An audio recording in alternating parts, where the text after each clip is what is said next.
Back inside of the Dynasty Draft Room. This is the Draft Seminar. I'm your host, Matt Hicks, the FF educator, joined by John Lobb, the Gridiron Scholar.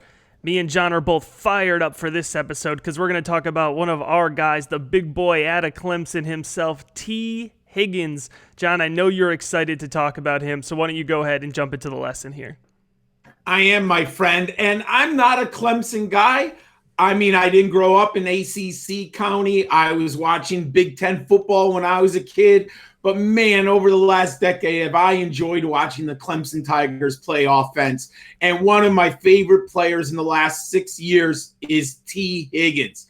Coming out of high school, he was the highest-rated signee in Clemson's 2017 class. He was rated as the number 2 wide receiver and number 15 prospect in the nation by rivals.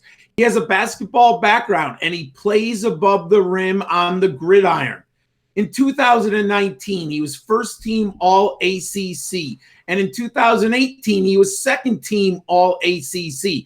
And the ACC produces talent. So this young man has been prolific on the field the past 2 seasons. He eclipsed 1,000 yards receiving last year for the first time. Now, what's amazing, he finished his Tigers career tied for first place with Sammy Watkins and DeAndre Hopkins with 27 receiving touchdowns. And he's the only player to record double-digit receiving touchdowns in back-to-back campaigns. This man's resume is amazing entering the NFL, my friend. Matt, what do you think about Tee Higgins?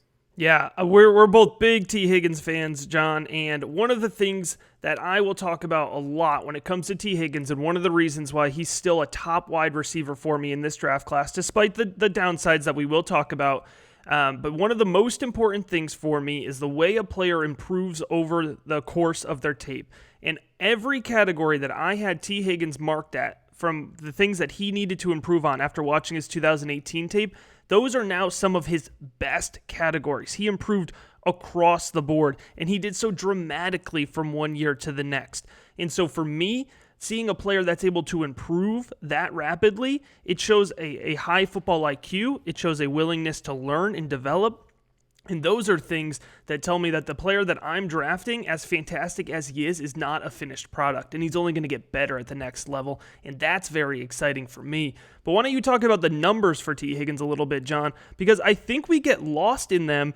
You know, you mentioned Clemson. Although they're such a big program, the ACC just does not get as much prime time. And sometimes you don't get as much exposure until the end of the season when Clemson is then playing really tough competition. But Tee Higgins was producing really consistently over the course of the 2019 season. So why don't you jump into his numbers a little bit? You know, Matt, his numbers are fascinating because there's some that I really, really like. And then there's a few where you kind of have a little bit, let's say a yellow flag, that you got to hold back your love of the film study of Tee Higgins.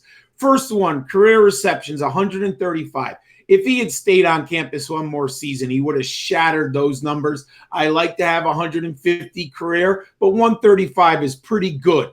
Now, what's amazing is people don't think of Tee Higgins as a home run hitter.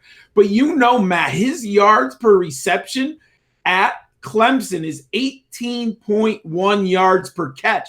That is outstanding. He's getting the ball. He's avoiding the first tackler. He's gaining a lot of yak yards, and he's getting vertically on top and behind the secondary. He's very good deep threat, very underrated. Now, last season, I like his catch percentage. 69%. He's got very good hands. Now, obviously, that has to be factored in that Trevor Lawrence, one of the best quarterbacks in the nation, is throwing him a very nice catchable and tight spiral. But his team aerial dominator percentage is 27%. So I love his last season there. Now, the biggest concern now on this production and this athletic profile, his 40-yard dash at the pro day. He was a 5.45. That is a little bit concerning because you get a little bit of home cooking at the pro day. Then he ran the 20-yard shuttle, 4.53. So he doesn't have incredible top-of-the-line home run speed, and he doesn't have incredible burst and short athletic ability, but he's very, very good on film, and he's a better football player than a professional athlete, in my opinion. We did not get a 3-cone drill time from him. I still have a first-round grade, Matt, but I think he's going to go in the second round or very late first. What does the film tell us, my friend? Yeah, let's go ahead and jump into the film, John, on Tee Higgins, the wide receiver out of Clemson. And we're going to start it off here starting off with their rival Clemson, talking about the red zone monster himself. That's going to be a big appeal that he's able to bring. We talked about DeAndre Hopkins. We talked about Mike Williams. We don't scout the helmet, but he has that big man red zone presence. And let's talk about this catch radius here in the college football playoff game against Ohio State. Look at his ability to go up and track this ball through double coverage here. He has really good body control, brings the ball down along the sideline despite getting clocked on that play. He has fantastic body control. He's able to tiptoe along the sideline for the touchdown here against North Carolina State. And we're going to run this thing back, actually, and look at this a little bit closer here. He gets off the line of scrimmage really well, beats this first defensive back, and then it's game over. And the safety is not able to close despite playing a good angle on Tee Higgins. He has sneaky athleticism and speed, John, and it shows up on the field, even if it doesn't always show up necessarily in a pro day testing. But he has subtle handwork. That's such an important feature for a wide receiver, especially running comeback routes. You can see here against Georgia Tech that he is able to find space using subtle handwork. He gets a little bit of space here, not too hard of a push-off. He's not going to get the flag, but he's going to create enough separation and then use his long body to extend and make a play that most wide receivers wouldn't be able to make. So Tee Higgins, he brings a lot to the table. And John, we were even saying before we got on the recording here that we forget how big he is, because when you're watching him on film, he doesn't play like an overly large wide receiver. But when it comes to that catch point and when it needs to come and play, then you see how big he really is. And he's a really nice combination of athleticism and size. Matt, you totally nailed it. He is clearly, in my opinion, a better football player than natural athlete. And the first thing, when I looked at the combine, he is 6'4", 216 pounds.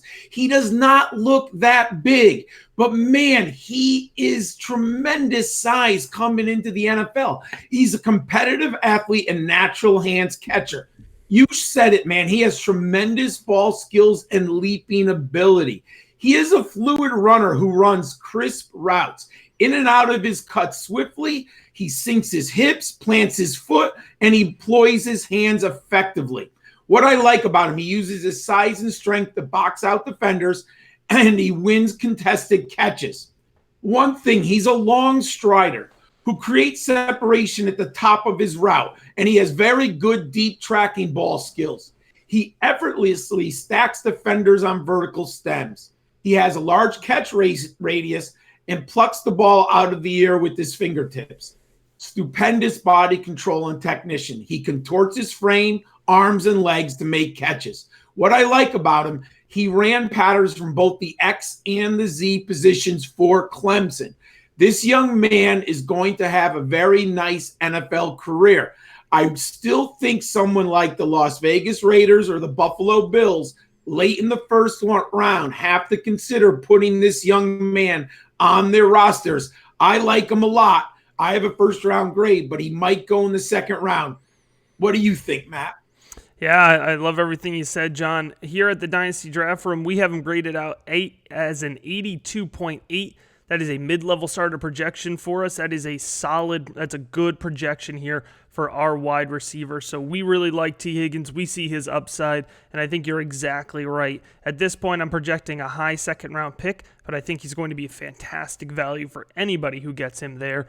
You can find all of John's fantasy football rookie profiles at footballdiehards.com, and you can check him out on Twitter at Gridiron, SCHOL91. I am on Twitter at the FF_educator, and you can check out all of my work at dynastydraftroom.com, and that does include the 2020 Fantasy Football Rookie Guide 91 full profiles, chock full of information like this episode here at dynastydraftroom.com. Thanks for listening, everybody. Lessons over.